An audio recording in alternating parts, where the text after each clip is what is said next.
Usually when we talk about a medical diagnosis, right, Yeah. there is this very clear expectation of precision. Right. Yeah, like it's objective. Exactly. You think of it almost like engineering. I mean, if you fall and break your arm, the x-ray is going to show that jagged white line on the black film. And it's undeniable. Right. The doctor just points to it and says, there it is. There is the fracture. Because it is entirely objective. I mean, you are looking at empirical binary reality, which provides, honestly, a tremendous amount of comfort. Oh, absolutely. We just love when problems can be neatly categorized, right? Like made visible and definitively solved. But then you take a step into the modern world of childhood education or, behavioral psychology. Yeah. And suddenly it feels like that x-ray machine is just fundamentally broken. Like Yeah. we are looking at a diagnostic landscape for young boys that isn't just murky. It is starting to look like a cultural battlefield. That is a very intense way to put it, but yeah. Well, think about it. What if the way we are treating young boys today isn't a response to a medical crisis, but is actually like a form of biological warfare designed to suppress their natural instincts? And that right there is the explosive premise we are unpacking today. It really is. We are looking at an argument that suggests we have basically entirely blurred the lines between what constitutes a genuine medical disorder and what is, frankly, just the natural, ancient, evolutionary behavior of young males. And that tension is exactly where we are heading. So, welcome everyone to another deep dive. I am so glad you're here with us today. It's going to be a heavy one. Oh, for sure. Now, before we step 1 foot further into these highly contested waters, please take a second right now to like and subscribe to the show. Yes, please do. It really is the best way to help us keep bringing you these ultra-long, incisive, and, fascinating reviews of the most explosive material out there today. And you, my friend listening, are absolutely in for a ride. You definitely are. Today, we are unpacking a highly controversial, unapologetic new ebook. It's called Demoralized and Drugged: Banning Boyhood, Promoting Girls by Conrad Riker, and it was published in 2025. And I just want to say up front, it is a very dense, very provocative text. Yeah. I mean, it does not pull a single punch regarding the state of modern gender dynamics. It really doesn't. And we need to be clear about the target audience here. Riker's book is aimed very specifically at a red-pilled men's rights activist audience. Right, the manosphere, as it's often called. Exactly. So the mission of our deep dive today Okay. is to unpack this text, which, it attempts to explore the deep history of our modern institutions. Yeah. And it argues that they have been entirely captured from the ground up by feminist and Marxist ideologies. Now, you want to read this for yourself, and honestly, I suspect after today's conversation, you're going to want to see the primary sources he cites. They are definitely worth looking at. You need to check out Amazon Kindle and Google Play Books to buy the book. You should also absolutely follow the author at Conrad Riker at Substack. But before we actually delve into Riker's thesis, we really have to establish a crucial, crystal clear disclaimer about our role here today. Yes, this is paramount. Listeners, the views, the arguments, the sociological interpretations, all the political stances we are discussing today, they belong entirely and exclusively to the author, Conrad Riker. Right. We are not taking sides here. At all. We are not endorsing, nor are we condemning, the right-wing or left-wing political viewpoints contained within this book. Exactly. Our job today is just to act as your impartial guides. We are here to report on, to synthesize and analyze the author's core arguments so you can understand exactly what is contained inside this highly influential text. We are essentially charting the architecture of his argument, nothing more. Exactly. And it is also important to note that the book itself contains a very specific legal disclaimer stating that it is a work of edutainment. Right, edutainment. Yeah, and that it is not intended to be taken as legal or medical advice. So with the ground rules clearly set, let's start where Riker starts, which is the very beginning of the socialization pipeline for most of us. The modern school system. Yeah. Riker does not look at a modern elementary school classroom and see a sanctuary of learning. None at all. He sees a literal battleground where natural male behavior is essentially being criminalized. The precise phrase he uses, which is just so striking, is engineered emasculation. Yes. His foundational assertion in this opening section is that public schools have fundamentally stopped trying to accommodate the innate biological realities of boyhood. Right, like the natural energy, that fierce competitiveness. The rough and tumble play. Exactly. The stuff that has characterized human male development for thousands of years is no longer viewed as, a normal developmental stage. Right. Instead, he argues it is viewed as a pathology that must be eradicated. And rather than redesigning the educational environment to harness that kinetic energy, Riker claims society has turned to what he bluntly calls chemical warfare. Chemical warfare. Mm-hmm. I mean, let's break that down. Because he is talking directly about the explosion of ADHD diagnoses and medications. He is heavily focused on the pharmaceutical intervention of boyhood. So what are the numbers he's looking at? Well, he cites CDC data pointing out this massive disparity. Boys are currently diagnosed with ADHD at 3 to 4 times the rate of girls. 3 to 4 times. Wow. Yeah. But he doesn't just present that as some biological anomaly. He argues this is a systemic tool of control. Right. According to the text, Ritalin prescriptions for boys under the age of 10 have skyrocketed 300%. Wait, 300%? Yes, essentially quadrupling. And this is just since the year 2000 alone. I just want to pause on that 300% figure. Because, when you think about the modern classroom, I always picture it as this fluorescent lit pressure cooker. That's a good way to describe it. You are taking a young boy, right, whose biological evolutionary wiring is literally screaming at him to move. To explore his physical environment. Yeah, and to compete with his peers. And you drop him into this sterile pressure cooker. Right. The expectation is that he sits completely still, facing forward, behaving like a perfectly docile sheep for 7 hours a day. Which is incredibly unnatural. Right. So Riker's underlying question here seems to be, if biological wiring makes that kind of sedentary compliance physically impossible for a young boy, are we just pathologizing normal human development for the convenience of the adults running the system? That is exactly the mechanism he is critiquing. Riker's argument is that the adults in the system are labeling boys as disordered simply because female typical compliance is the only acceptable metric of good behavior. Wow. Okay, so if you don't act like a girl, you have a disorder. That's his claim. And to ensure that compliance, Riker points out the massive financial incentive behind it. He notes that Adderall sales alone have hit $9 billion. $9 billion? That's unbelievable. So he frames Big Pharma as a primary beneficiary of this engineered emasculation. I mean, the anecdotes he provides to illustrate how this plays out on the ground are incredibly revealing about the zero-tolerance culture we've built. They really are. Do you want to bring up the Pop-Tart one? Yes. The anecdotes are staggering. He brings up this 6-year-old boy in Maryland who was actually suspended from school for chewing a Pop-Tart into the shape of a gun. A breakfast pastry. Yes. Deemed a literal threat. It's just wild. And he follows that up with a kid he calls Timmy from Ohio, who received a suspension for making a finger gun during recess. A finger gun. Yeah. And then a 7-year-old in Denver who was severely punished and flagged by the administration for simply drawing a stick figure soldier on a piece of paper. Right, because the school immediately categorized that as exhibiting violent thoughts. Over a stick figure soldier. Right. And the contrast he draws here is vital, right? Because Riker points out that while the boy drawing the soldier is flagged for violent tendencies, the girls in that exact same classroom are sketching rainbows and flowers entirely unchecked. Riker is really zeroing in on this massive double standard regarding how we police imagination. We are treating male typical play, which historically revolves around conflict, heroism, defense, as inherently toxic. While female typical play is held up as the gold standard of psychological health, Right. which culminates in what Riker views as the ultimate tragedy of this system. He tells the story of a 10-year-old boy from Texas. The kid with the engine. Yes. According to the book, this kid possessed a staggering mechanical aptitude. At 10 years old, he had the cognitive and spatial intelligence to completely rebuild a small engine. Which is incredible. That is a highly complex, tangible, and economically valuable skill. Absolutely.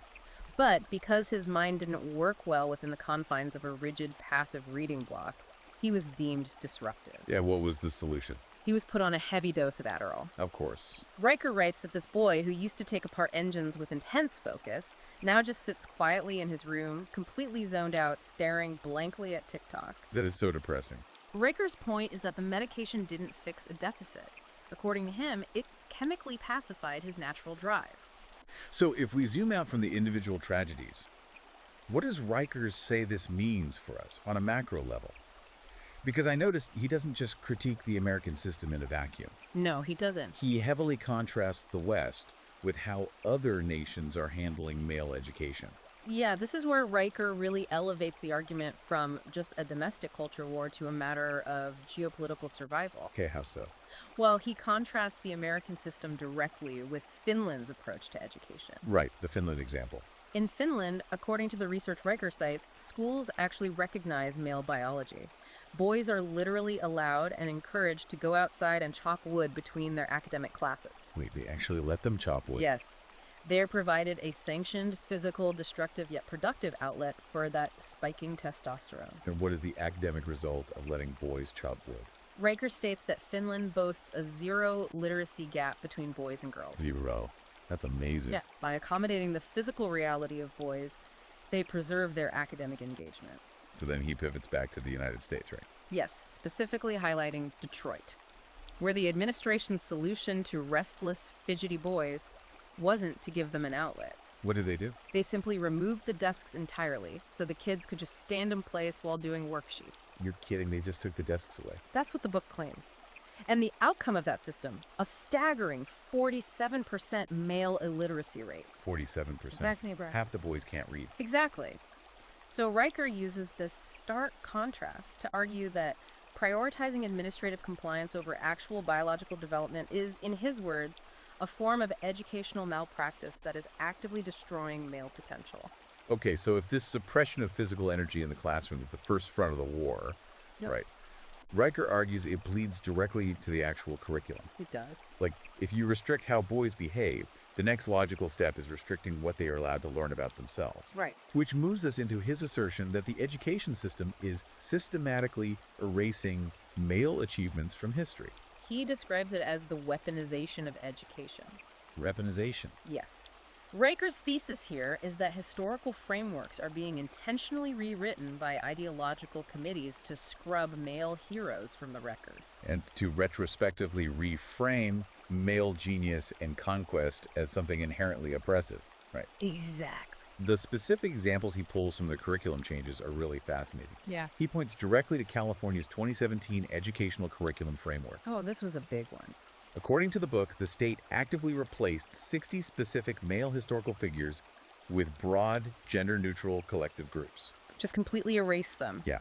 He specifically mentions James Watt, the inventor of the steam engine. I mean, arguably one of the most pivotal figures of the Industrial Revolution. Absolutely. Riker claims Watt has been scrubbed from half of all U.S. high school textbooks. Half of them. And the justification is that teaching individual, exceptional male achievement goes against the modern ethos of collective progress. It's an intentional flattening of history, Riker argues. Right. And when male historical figures aren't being erased, they were being character assassinated. Like Winston Churchill. Exactly. He brings up Churchill as a prime example. Here is the man who led Britain, and arguably the free world, in the defense against Nazi Germany. Right.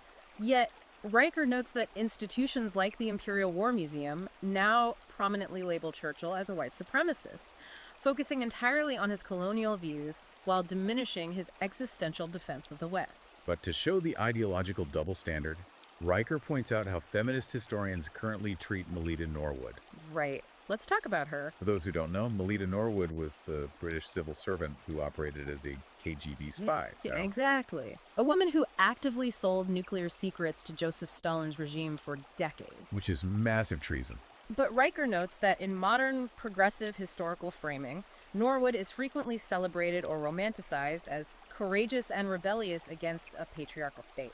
So Riker uses this juxtaposition to argue that we are witnessing a complete ideological inversion. Male defense of the West is toxic, while female subversion of the West is heroic. Exactly. Huh. And this high-level historical reframing, it trickles all the way down to the schoolyard. Yes, the story about his nephew. There is this incredibly visceral story in the book about Riker's own nephew. The kid is participating in a school field day, he runs a foot race, and he wins it. But he doesn't just win. No, he crushes the competition. Right. And after the race, a school diversity dean pulls the boy aside and actually makes him apologize for winning. In the dean's words, winning too dominantly. Unbelievable. His literal crime was being physically faster and more competitive than the girls in his grade.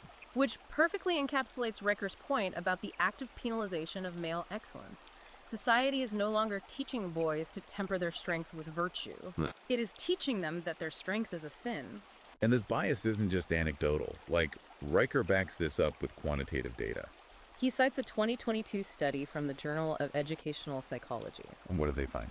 The study found that female teachers grade boys 15% harsher than girls for submitting the exact same identical quality of work. 15% harsher. That is a massive difference. There is a systemic, measurable bias against male students baked into the evaluation process. Okay, let me pause here and really wrestle with this concept, because I want to make sure I understand the full scope of Riker's claim. Yep.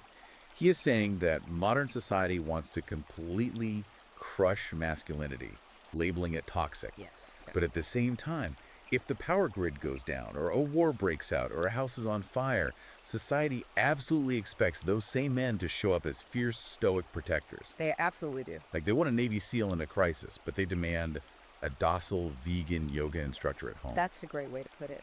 So how does the book reconcile this massive, gaping societal double standard? He reconciles it by introducing a concept he calls the Atlas penalty. The Atlas penalty. Like the Titan from Greek mythology, holding the weight of the world on his shoulders. Precisely. The Atlas penalty is this psychological and social mechanism where society fundamentally relies on male competence. Right. Extreme physical strength and a willingness to take on the most dangerous, dirty, life-threatening jobs to keep civilization running.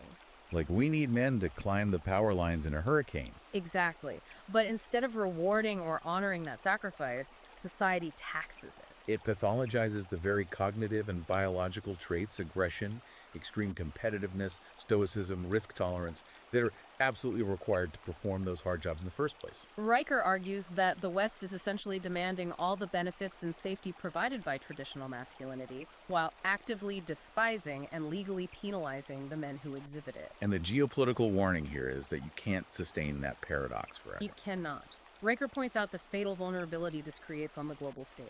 While Western middle schoolers are busy mandating, quote, hormone literacy classes, Where, according to the book, 12-year-old boys are actively taught that their natural testosterone causes oppressive urges. yes. While we are doing that, China is quietly focusing on brutal meritocratic competence. He cites this crazy statistic. That 78% of all engineering degrees in China are currently being awarded to men. 78%.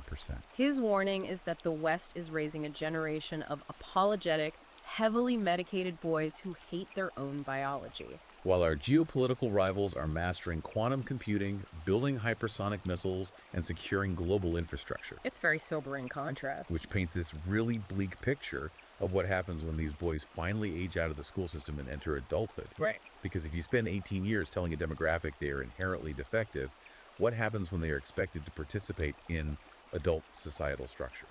Well, this brings us to a massive transition in Riker's argument, exploring what he calls the marriage market collapse. And this system of legalized larceny, right? Yes. Riker argues that men are looking at the foundational societal contract, marriage and family creation, and they are collectively saying, no thanks.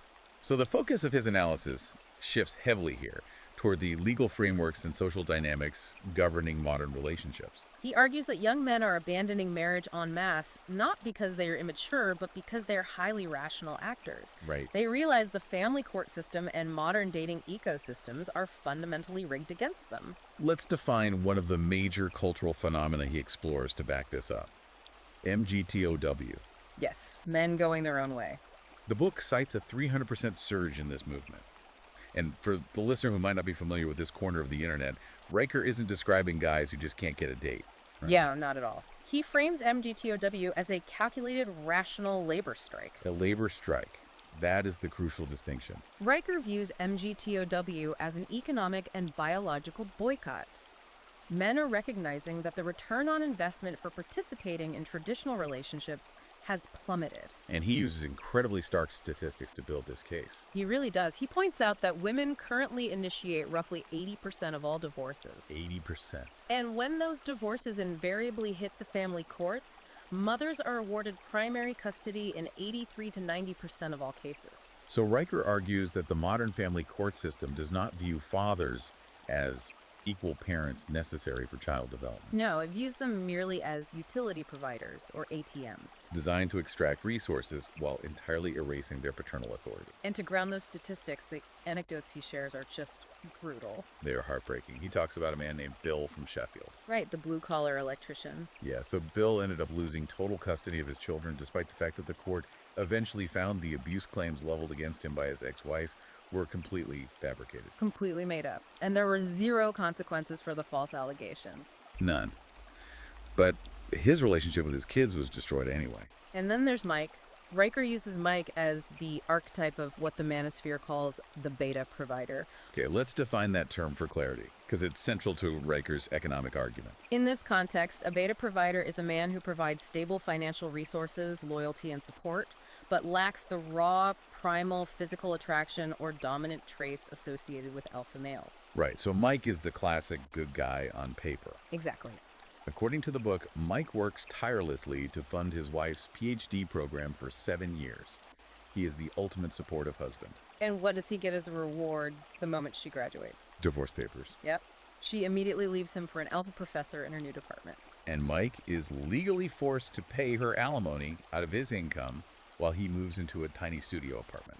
Riker uses Mike's tragedy to illustrate the extreme danger of men believing in what he calls equality fairy tales. He argues that society lies to men by telling them that women value a man's domestic support exactly the same way a man values a woman's domestic support. And Riker insists that biology trumps these fairy tales every single time, right? Every time. Women are biologically driven to seek the highest status mate available. Right. And once Mike's wife achieved her PhD, Mike was no longer viewed as an equal.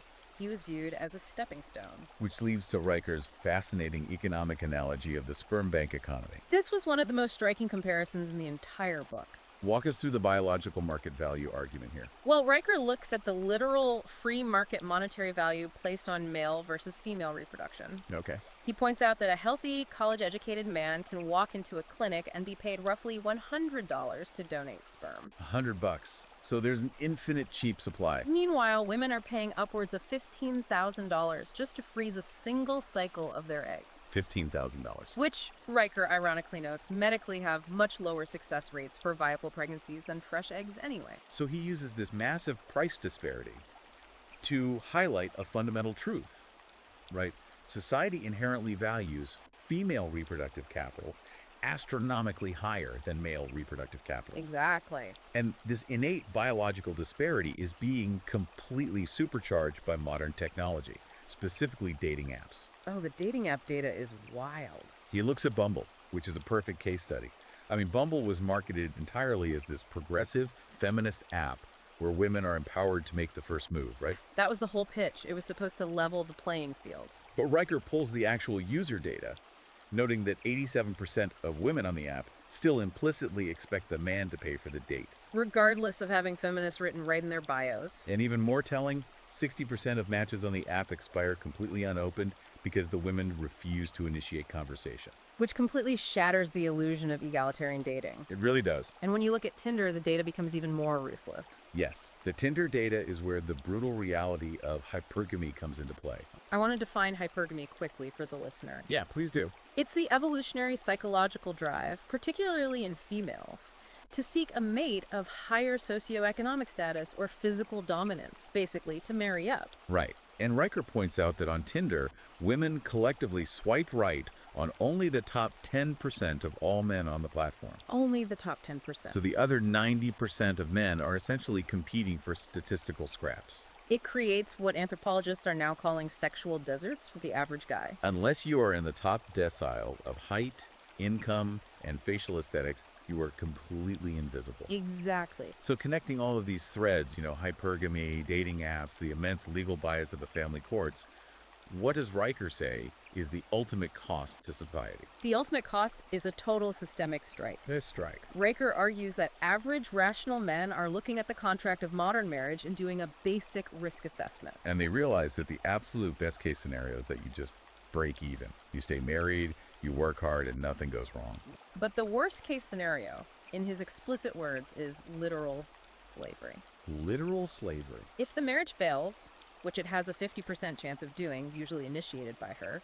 You lose half your assets, you are subjected to crippling alimony payments, and you lose daily access to your own children. Faced with those odds, men are simply opting out. They're walking away from the table. And the most provocative part of this argument is that Riker claims modern feminism doesn't view this collapse as a failure.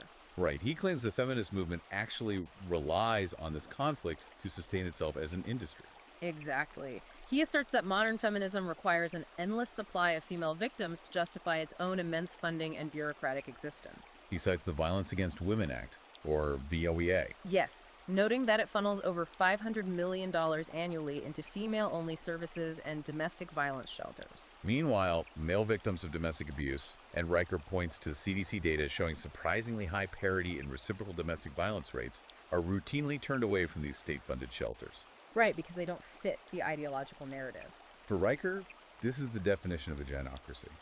A society where state power and taxpayer resources are wielded almost exclusively for the benefit of women, at the direct expense of men. Okay, we've touched on the legal system, the apps, the schools, but we really need to dig into the absolute foundation of all these claims. Yeah, because Riker doesn't just point to isolated laws.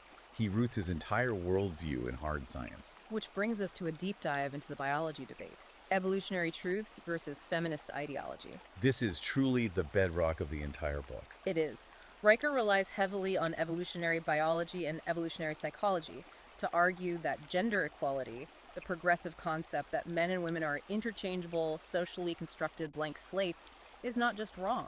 He says it is a dangerous myth that actively harms human flourishing. He leans on David Buss's landmark psychological research here. For those who don't know, Buss surveyed 37 different distinct cultures across the entire globe, from modern cities to remote villages. And Buss proved empirically that across every single culture, women instinctively seek resources, status, and physical protection in a partner. While men, conversely, seek youth and fertility. Right. Riker uses this to prove that traditional gender roles aren't some oppressive Western social construct invented by a patriarchy in the 1950s. They are hardwired, million-year-old evolutionary programming designed to ensure the survival of offspring. Right. And Riker takes obvious, distinct pleasure in taking the favorite utopian myths of feminist anthropology and completely dismantling them using this evolutionary lens. Well, the best example in the book is his breakdown of the Mozuo tribe in China. That was fascinating. The Mozuo is always held up in sociology classes as this beautiful, matriarchal paradise. Exactly. They are touted as proof that if women run society, there will be perfect peace and egalitarian harmony. But Riker actually digs into the data on the Mozuo. And he cites studies showing they actually suffer from a 300% higher rate of domestic violence than their neighboring patriarchal tribes. The 300% higher. But even more damning to the matriarchal myth, he points out their historical military strategy. Oh, this part blew my mind. When the Mosuo tribe was violently attacked by outsiders, the women didn't lead the defense. They hid in the mountains. Exactly. While boys, as young as 12 years old, were sent down to the valleys to fight the invaders with literal spears. Wow. So Riker's piercing point here is that even in a supposed matriarchy, male disposability and male violence are absolutely required for the civilization's survival. The women may rule in peacetime, but they rely entirely on male blood when reality knocks at the door. And he applies that exact same ruthless logic to bonobos. Oh, right, the apes. Yeah. In pop science, you always hear about bonobos being these peaceful, female-dominated, free-love primates that solve all their conflicts with affection. But Riker points out the incredibly dark biological reality that gets ignored. When environmental stress happens, specifically when food gets scarce, female bonobos actually form coordinated gangs to hunt down and cannibalize infants. Cannibalize infants. It is nature red in tooth and claw. You cannot escape the brutality of biology through social theory. And he uses these raw biological realities to pivot directly into the modern trans athlete debate. Which he views as the ultimate, most absurd denial of objective biological reality in the modern era. Leah Thomas is the primary case study he uses here. Right. You have a biological male swimmer who was ranked 462nd in the men's division. Completely mediocre in male competition. He transitions, competes as a female, and immediately utterly dominates the women's national leagues, winning championships. Riker uses this to highlight the undeniable performance advantage of male puberty. But he also brings up the physical danger, which is much more alarming. Yes, he moves from the unfairness in swimming to the physical danger in contact sports. He details the case of Kelly Morgan. Right, a trans woman playing in a UK women's rugby league. Morgan, possessing the skeletal structure of a biological male, literally broke the collarbones of 3 different biological women in a single season. Riker attributes this entirely to the bone density gap. He points out that male bone structure, lung capacity, and fast-twitch muscle fibers are ingrained during puberty. And simply altering testosterone levels later in life does not erase the structural machinery of a male body. Exactly. And Riker extends this intense critique to the medical transition of minors, which he views as a profound moral failing. He cites a massive 30-year longitudinal study out of Sweden. The study showed that post-transition individuals are an astonishing 19 times more likely to die by suicide than the general population. 19 times more likely.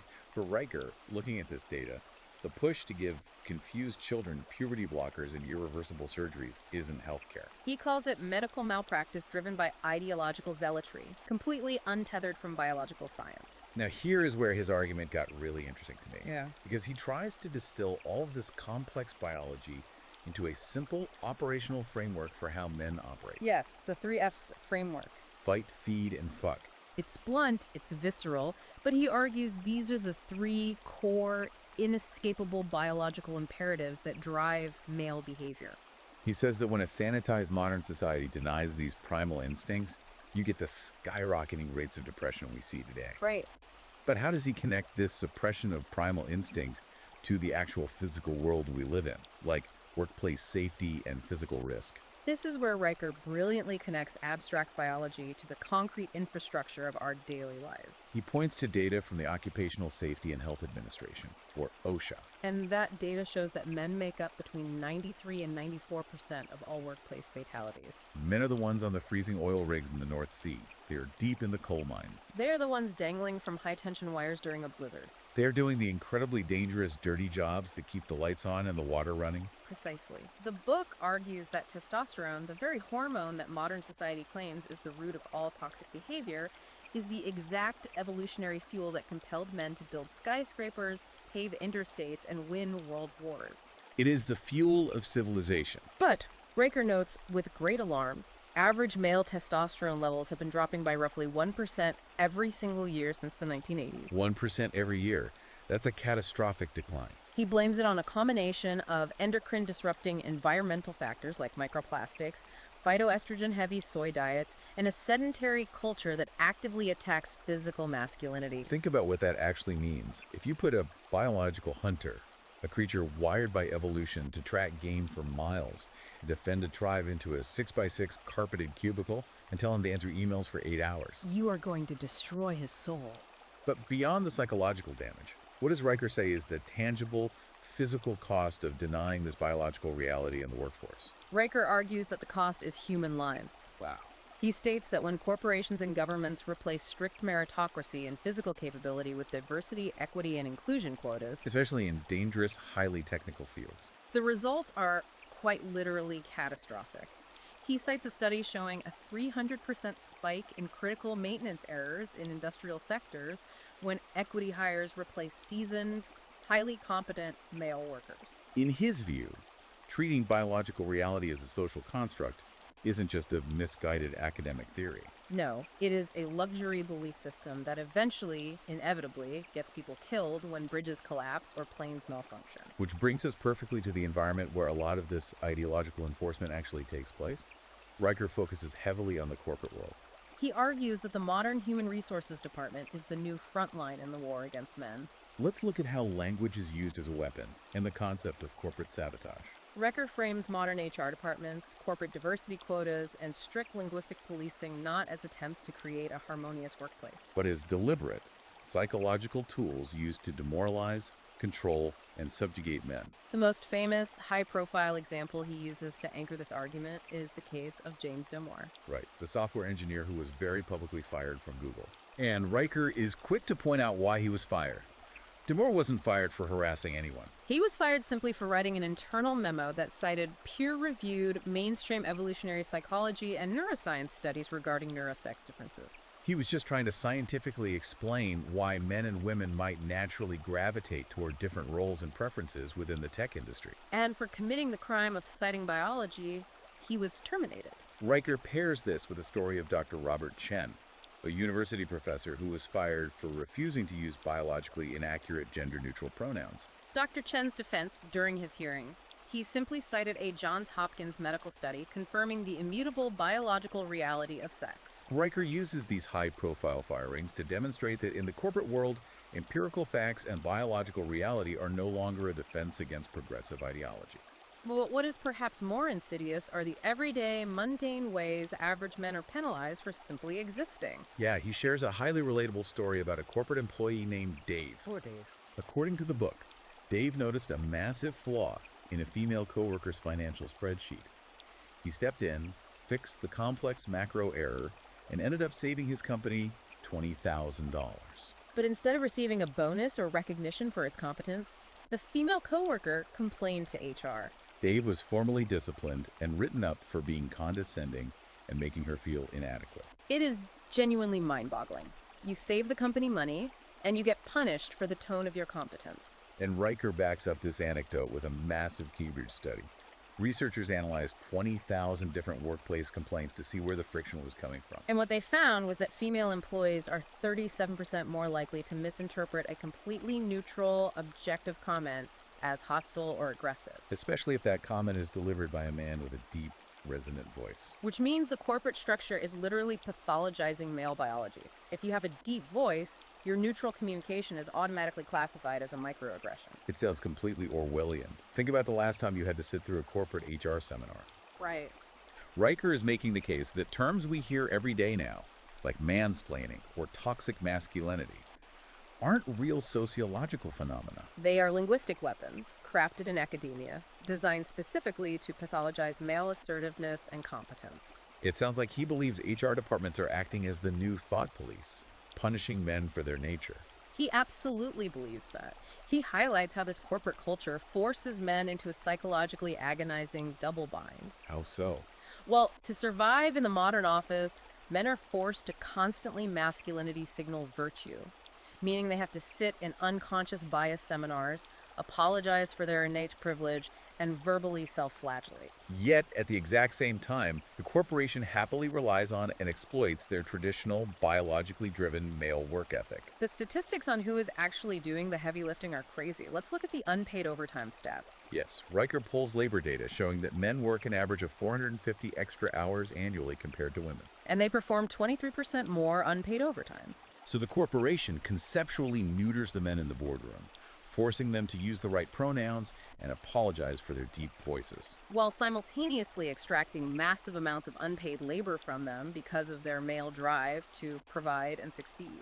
And this leads to a massive financial paradox regarding the so-called gender wage gap, which Riker claims is one of the biggest statistical lies of our generation. Right, because women in the corporate world are constantly demanding equal pay and protesting systemic oppression. Yet socially, they still demand chivalry. They expect the man to pay for the expensive dinners.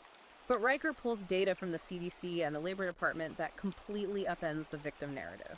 The data shows that young, childless women between the ages of 22 and 30 actually out-earn their male counterparts by a margin of 8% in major metropolitan areas. The wage gap that feminism complains about only appears much later in life, and Riker argues it is entirely the result of women's own choices to prioritize flexible hours in family life over grueling 80-hour work weeks. Riker uses this data to argue that young men are being subjected to a massive gaslighting campaign.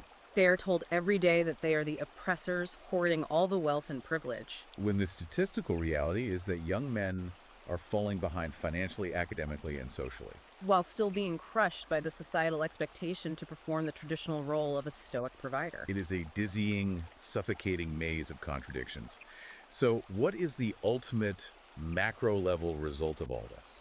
We've talked about the classrooms drugging the boys, the courts stripping fathers of their kids, the dating apps rendering average men invisible, and the corporate HR departments policing their speech. What is the cumulative effect on the male psyche?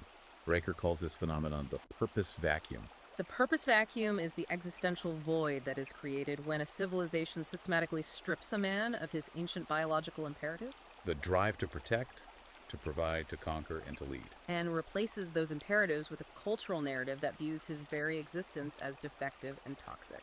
And the societal damage caused by this vacuum isn't just theoretical, it is quantified in blood. The most devastating, heartbreaking statistic in the entire book is the suicide rate. Riker notes that male suicide rates jumped a staggering 30% during the exact same decade that the phrase toxic masculinity became a mainstream cultural buzzword. Currently, men make up 78% of all suicide victims. Riker is essentially pointing to these graves and saying, look at the body counts of your ideology. Alongside that fatal, quiet despair is a broader cultural phenomenon he calls the eradication of risk. Riker argues that from a purely developmental standpoint, boys and men need to interact with physical risk. They need danger to develop resilience, competence, and a sense of mastery over their environment. But modern society has completely sterilized the world. The example he uses of the Boy Scouts of America is so poignant here. For over a century, the Boy Scouts were designed to teach boys rugged independence. But Riker points out that recently, the organization replaced essential, difficult survival skills like wilderness firebending and orienteering with gender identity awareness exercises. They literally banned boys from carrying traditional pocket knives in certain camps, replacing them with exercises where they hand out safety beads to talk about their feelings. He also looks at urban infrastructure, noting that cities across the West are closing down traditional challenging playgrounds due to municipal safety hysteria and the threat of lawsuits. They are replacing anything that requires physical courage with heavily rubberized, knee-high climbing walls where it is physically impossible for a child to get a scrape. Riker contrasts this sterilized environment with Japan, where adventure parks still exist that allow kids to build tree forts with actual saws, hammers, and nails. And the result, the Japanese children develop vastly higher problem-solving scores and spatial awareness because they are allowed to manage real-world risk. So we have a generation of men who are demoralized, heavily medicated, financially drained by divorce courts, and completely stripped of their biological purpose. For the red-pilled men reading this book, what is Riker's proposed solution? How does an individual man fight back against a system that he believes wants to destroy him? Riker's solutions are intensely personal, highly traditional, and require a radical rejection of modern comforts. First and foremost, he tells men to actively reclaim risk. If you have a son, let him climb the high tree. Let him get into scuffles on the playground to learn boundaries. And most importantly, he urges parents to outright refuse the ADHD medication that the school system pushes to pacify their energy. Stop chemically drugging the kinetic energy of boyhood. Exactly. For adult men, his advice is about rebuilding the tribal structure.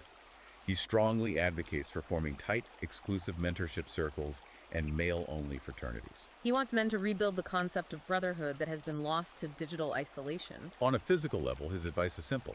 Lift heavy weights.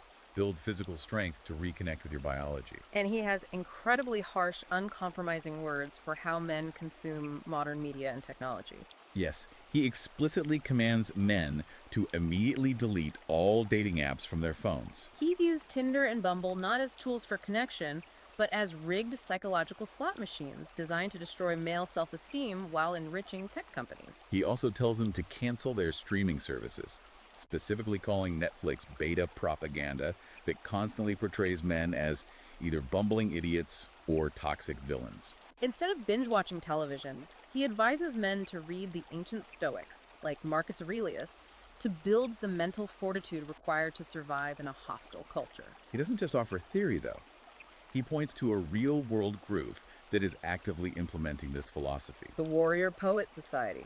According to the data in the book, this specific group of men has managed to reduce the divorce rates among its members by an astonishing 60% compared to the national average. How are they doing that? Through strict physical discipline, tactical training, radical accountability to other men in their circle, and by actively building parallel economic structures so they don't have to rely on woke corporate HR departments for their livelihood. Riker uses that success to prove that his philosophy isn't just a reactionary fantasy. It yields measurable, positive results. He also points to a recent massive MIT study analyzing over 10,000 families. The researchers found that children raised in highly traditional homes, specifically Homes characterized by strict, father-led discipline and traditional gender roles score significantly higher in both long-term emotional health and academic performance. Riker uses this data to boldly declare that a patriarchal structure isn't just a historical artifact.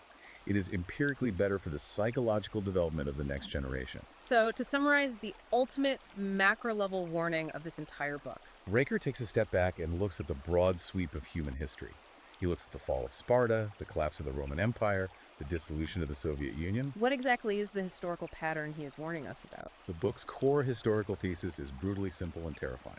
Castrate your males and your civilization dies. Wow, that is an incredibly heavy claim. He argues that every major empire in human history that attempted to feminize its men, or that legally stripped them of their authority in the home, or that sent them away to fight endless foreign wars while neglecting the domestic front, eventually collapsed from within. He points out that Sparta fell shortly after it radically changed its land inheritance laws, disrupting the male hierarchy. Rome dissolved when its men, corrupted by luxury, stopped marrying, stopped having children, and lost the martial edge required to defend the borders against the barbarians. So, synthesizing all of this, the biology, the history, the corporate data, what is his ultimate call to action for the future? It is a radical call to restore patriarchy, but he is very careful and very specific about how he defines that term. Right. He argues adamantly that he is not calling for a return to a cartoonish caricature of oppression where women are treated as property. He is calling for a return to a biological system of complementary strengths. A societal structure where men are expected, trained, and allowed to lead, protect, and provide without apologizing for their masculinity. And concurrently, a system where women are honored, protected, and revered for nurturing and supporting the family structure, rather than being pushed into the corporate meat grinder. Riker argues that returning to this traditional, biologically aligned blueprint is the only possible way to fill the purpose vacuum and save Western civilization from absolute self-destruction. It is an incredibly intense, provocative, and deeply challenging thesis. It takes basically every single tenet of modern progressive thought, every diversity initiative, and every modern feminist theory, and attempts to dismantle them using evolutionary biology and historical precedent. And after walking through all of these arguments with you, it leaves us with a massive existential question to ponder. Inspired by Riker's deep dive into evolutionary psychology, I want to leave you, the listener, with this thought experiment. Think about how fast our world is changing. If our modern environment, our sanitized corporate structures, and our digital technology are evolving at warp speed, Way, way faster than our primal million-year-old biology can possibly adapt. is it actually possible to engineer a truly equal, gender-neutral society through laws and HR policies without eventually triggering a massive, violent biological backlash? Or are we, as a human species, inevitably destined to always snap back to the ancient tribal blueprints of our ancestors the moment the pressure gets too high and the power grid goes down? It is the ultimate unresolved question of our era. Can social engineering ever truly conquer human nature? Riker's answer is a resounding no. It really is the defining question. Well, that wraps up our incredibly deep dive into the arguments presented in Demoralized and Drugged, Banning Boyhood, Promoting Girls by Conrad Riker. Remember, if you want to dive into these highly controversial arguments yourself, and I highly recommend you see the primary data and studies he presents, please check out Amazon Kindle and Google Play Books to buy the ebook. And absolutely do not forget to follow the author at Conrad Riker at Substack, where he continues to expand on these themes. Thank you so much for joining us for this intense structural exploration of the source material. It's a heavy topic, but an essential one to understand the current cultural landscape. It absolutely is. Please make sure to hit that like button and subscribe to the deep dive if you haven't already. It allows us to keep dissecting these major cultural texts for you. We will see you next time as we continue to unpack the complex ideas that are actively shaping our world. Stay curious, everyone.